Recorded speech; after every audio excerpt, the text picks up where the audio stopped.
নমস্কার বন্ধুরা, আমি তুহিন আর আমার কিচেনে আপনাদের সবাইকে স্বাগত।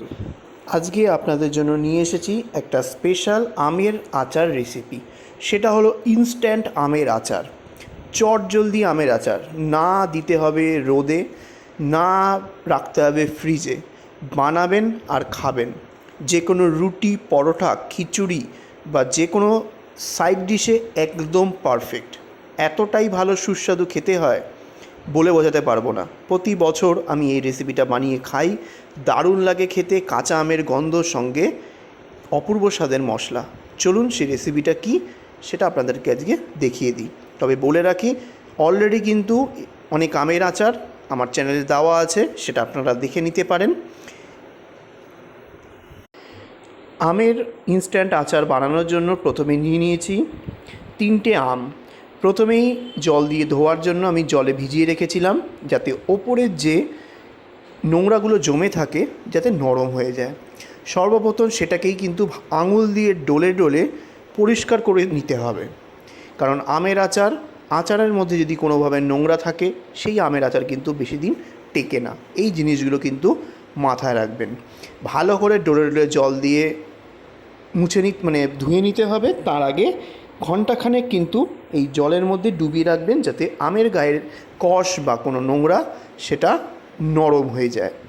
ভালো করে আমটাকে ডলে ডলে পরিষ্কার করে নেওয়ার পর যে কাজটা করতে হবে সেটা হলো একটা কটন ক্লথ, মানে একদম সুতির একটা কাপড়, কিচেন ক্লথ যেটা দিয়ে আপনারা পরিষ্কার পরিচ্ছন্ন করেন, সেরকম কেচে রাখা কোনো কাপড় দিয়ে ভালো করে আমগুলো কিন্তু মুছে নিতে হবে। কারণ আচারে কিন্তু কোনো জলের ব্যবহার হয় না, জল দিলে কিন্তু আচার শেষ।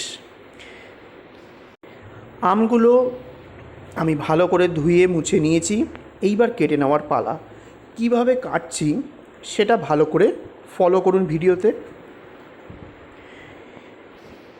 মাঝ বরাবর কেটে নিয়ে আমগুলোকে একদম ছোট ছোট কিউব কিউব করে নিচ্ছি, যাতে এটা ইনস্ট্যান্ট আচার মশলাগুলো খুব ভালোভাবে ঢোকে, ভালো করে আমের টুকরোগুলো মজে। আর প্লাস ইনস্ট্যান্ট মানে আজকে বানালেন আজকেই খেতে পারবেন, কোনো প্রবলেম নেই। রুটি পরোটার সঙ্গে সাইড ডিশে, খিচুড়ি বা যে কোনো সাইড ডিশে আপনারা সঙ্গে সঙ্গে এই আচার, চটপটা আচার এনজয় করতে পারবেন। দেখুন আমগুলো আমি বীজ ছাড়িয়ে ছাড়িয়ে ছোটো ছোটো ছোটো ছোটো করে সব টুকরো করে নিচ্ছি। আর আমার সব আম কাটা একদম কমপ্লিট। টুকরোগুলো আশা করি বুঝতে পারছেন কত ছোটো ছোটো করে কাটতে হবে। ঠিক যেরকম আলুর তরকারির আলু কাটেন, ঠিক আলুর তরকারির আলুর মতো করেই কিন্তু ডুমো ডুমো করে, মানে ছোটো ছোটো করে কাটতে হবে, কিউব কিউব করে। এইবার এই আমটাকে সাইডে রেখে একটা অন্য কাজ করে নিতে হবে। সেটা কি চলুন দেখে নিই। এইবার বানিয়ে নেব স্পেশাল মশলা। তার জন্য নিয়ে নেব একটা প্যান, যে প্যানে আমি ড্রাই রোস্ট করব। প্রথমে দিয়ে দেবো 1 চা চামচ সাদা জিরে, দিয়ে দেবো 1 চা চামচ 5 ফোড়ন, দেব 1 চা চামচ হলুদ সর্ষে। এইবার দিয়ে দেবো 1 চা চামচ মৌরি, দেব 1/4 চা চামচ মেথি দানা। মেথি দানা কিন্তু 19-20 হলেই আচার তেতো হয়ে যাবে, তাই খুব পরিমাণ মতো দিতে হবে। মেথি দানা না থাকলেও যেমন আচার ভালো লাগে না, তেমন মেথি দানা বেশি হয়ে গেলেও আচার তিতকুটে হয়ে যায়। তারপরে দিয়ে দিতে হবে 1 চা চামচ রাই সর্ষে। রাই সর্ষে হচ্ছে একদম ছোট গুড়ি গুড়ি দেখতে সেই সর্ষে। দেখুন হাতের তালুতে নিয়ে আপনাদেরকে দেখাচ্ছি, নর্মাল সর্ষের থেকে একদম ছোট। এই রাই সর্ষে যে কোনো আচারে ব্যবহার করা হয়, যাতে আচারটা বেশ চটপটে খেতে হয়, মানে বেশ যতদিন মজবে তত ভালো টক হবে। এইবার দিয়ে দিতে হবে 1/2 চা চামচ জোয়ান, আজওয়াইন। তারপরে দেবো 1 চা চামচ কালো সর্ষে। এই যে মশলাটা আমি ইউজ করছি, যে পরিমাণটা দেখাচ্ছি সেটা হলো 500 গ্রাম আমের জন্য। এখানে 500 থেকে 600 গ্রাম মিনিমাম নিলেই হবে, সেই পরিমাণটাই আপনাদেরকে দেখাচ্ছি। এইবার লো ফ্লেমে এই মশলাটাকে ড্রাই রোস্ট করে নিতে হবে। কতক্ষণ ড্রাই রোস্ট করবেন? যতক্ষণ না পর্যন্ত খুব সুন্দর একটা সুগন্ধ আসছে, কিন্তু মশলা পোড়ানো যাবে না। তাই ফ্লেমটাকে লোতে রেখে কিন্তু খুন্তি বা স্প্যাচুলা চালিয়ে চালিয়ে মশলাটাকে সুন্দরভাবে ড্রাই রোস্ট করতে হবে।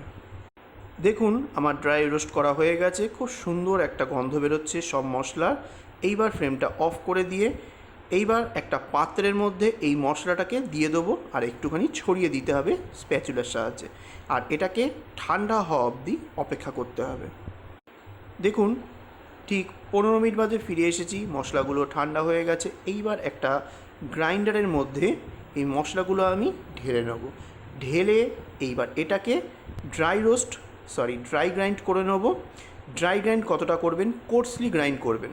দানা দানা একটু থাকলে আচারের মধ্যে কিন্তু খেতে বেশ ভালো লাগে। দেখুন আমি কোর্সলি গ্রাইন্ড করে নিয়েছি, আমি হাতে তুলে আপনাদেরকে দেখাচ্ছি কীরকম দানা দানা রয়েছে। ঠিক এরকমভাবেই কিন্তু করতে হবে। এইবার যে কেটে রাখা আমটা আছে সেই বাটিটা আমি নিয়ে নেব, নিয়ে এই যে মশলাটা তৈরি করে রেখেছি সেটা আমের মধ্যে দিয়ে দেবো, ভালো করে ছড়িয়ে দিতে হবে। এইবার দিয়ে দেবো 2 টেবিল চামচ কাশ্মীরি রেড চিলি পাউডার, দিয়ে দেবো 1 table spoon red chilli flakes. যদি দেখেন আপনাদের কাছে রেড চিলি ফ্লেক্স নেই, তাই কিছু লঙ্কা ড্রাই রোস্ট করে নিয়ে হালকা ড্রাই গ্রাইন্ড করে নেবেন কোর্সলি, বা এই মশলার সঙ্গেই কিন্তু আপনারা ড্রাই গ্রাইন্ড করে নিতে পারেন। এবার দিয়ে দেবো 1 টেবিল চামচ রেগুলার সল্ট, মানে যেটা নিত্য নৈমিত্তিক নুন ব্যবহার করেন ঘরোয়া রান্নার জন্য। এইবার দিয়ে দেবো 1 চা চামচ বিট লবণ, মানে ব্ল্যাক সল্ট। এতে যে কোনো আচারের স্বাদ দুর্ধর্ষ হয়। দিয়ে দেবো 1/2 চা চামচ চিনির গুঁড়ো। এতে কি হবে? আচারের স্বাদটা ব্যালেন্স হবে আর খেতে অপূর্ব হয়। এবার একটা স্প্যাচুলার সাহায্যে সব মশলাকে একসাথে আমের মধ্যে ভালো করে কোট করে দিতে হবে, যাতে কোনোভাবে কোনো মশলা আমের গায়ে লেগে নেই এমন যেন না হয়। তারপরে একবার একটু মশলাটা আঙুল দিয়ে একটু চেখে দেখে নেবেন যে নুন মিষ্টি ঝাল সব ঠিক আছে কিনা। যদি দেখেন ঠিক আছে তাহলে আর দেওয়ার দরকার নেই। আমার যেখানে কোনো ধরনের কোনো মশলা বেশি হয়নি, একদম পারফেক্ট হয়েছে। এইবার যেটা দিতে হবে সেটা হলো হিং। 1/4 চা চামচ হিং নিয়ে পুরো আমের ওপর থেকে সুন্দরভাবে কোনায় কোনায় ছড়িয়ে দিতে হবে, একটা জায়গায় কিন্তু রেখে দেবেন না, সুন্দরভাবে ছড়িয়ে দেবেন যেভাবে আমি ভিডিওতে দেখাচ্ছি। এইটা দেওয়ার পর একটা ছোক ওপর থেকে দিয়ে দিতে হবে, সেটা হলো ওপর থেকে দিয়ে দেবো 50 ml গরম করে নেওয়া সর্ষের তেল। তেলটা নিয়ে ওপর থেকে এরমভাবে ছোক দিতে হবে যেভাবে আমি দেখাচ্ছি। এইভাবে দিলে দারুণ হবে খেতে, এইভাবে দিয়ে খেয়ে দেখবেন। তারপরে স্প্যাচুলার সাহায্যে ভালো করে পুরো মশলা তেল সব একসাথে আমের সঙ্গে মিক্স করে দিতে হবে। এইবার মিক্স হয়ে গেলে ঢাকা দিয়ে এইভাবেই রেখে দিতে হবে 5 থেকে 6 ঘন্টা। ঠিক এইভাবেই রেখে দেবেন, মিনিমাম 4 ঘন্টা তো রাখবেনই, কোনোভাবে নাড়াচড়া করা যাবে না। ঠিক 5 ঘন্টা পর বা 6 ঘন্টা পর ফিরে আসছি। ঠিক 5 থেকে 6 ঘন্টা পর ফিরে এসেছি। এবার ঢাকনাটা সরিয়ে নেব। তাকিয়ে দেখুন কিভাবে তেলটা ছেড়ে ওপরে ভেসে এসেছে। দেখতে হেভি লাগছে না? খেতে মনে হচ্ছে এক্ষুনি রুটির সাথে বা পরোটার সাথে খেতে বসে যাই। তারপরে একবার ভালো করে চামচের সাহায্যে একটু ভালো করে মিক্স করে নেব। নিয়ে যেটা করতে হবে, এইবার কাচের বয়ামের মধ্যে আমি স্টোর করে রাখবো। এই কাচের বয়ামটা আগের দিন রাত্রে ভালো করে গরম জল দিয়ে ওয়াশ করে নিয়ে ভালো করে শুকিয়ে নিয়ে ভালো পরিষ্কার কাপড় দিয়ে মুছে তবে এই বয়াম ইউজ করছি। এর আগেও আপনাকে আচারের রেসিপি দেখিয়েছি কিভাবে বয়াম সুন্দরভাবে পরিষ্কার করতে হয়, সেটা আমি কিন্তু বুঝিয়ে দিয়েছি। এইবার এক এক করে পুরো আচারগুলো আমি বয়ামের মধ্যে দিয়ে দেবো, আর তেলটা ইকুয়ালি দুটো বয়ামের মধ্যে সুন্দরভাবে দিয়ে দেবো, যাতে তেলটা আচার সহ থাকে এবং ডুবে থাকে। তাহলে কেমন লাগলো আপনাদের ইনস্ট্যান্ট আমের আচারের রেসিপি? অবশ্যই কমেন্ট করে জানাবেন। রেসিপিটা ভালো লাগলে অবশ্যই বন্ধুদের সঙ্গে শেয়ার করে দেবেন, আত্মীয় পরিজনদের সঙ্গে শেয়ার করে দেবেন, আর সাবস্ক্রাইব করে নোটিফিকেশান অন করে বেল আইকন ক্লিক করতে ভুলবেন না যেন। তাহলেই কিন্তু নেক্সট রেসিপি ছাড়ার সঙ্গে সঙ্গেই আপনাদের কাছে সর্বপ্রথম চলে যাবে। নমস্কার।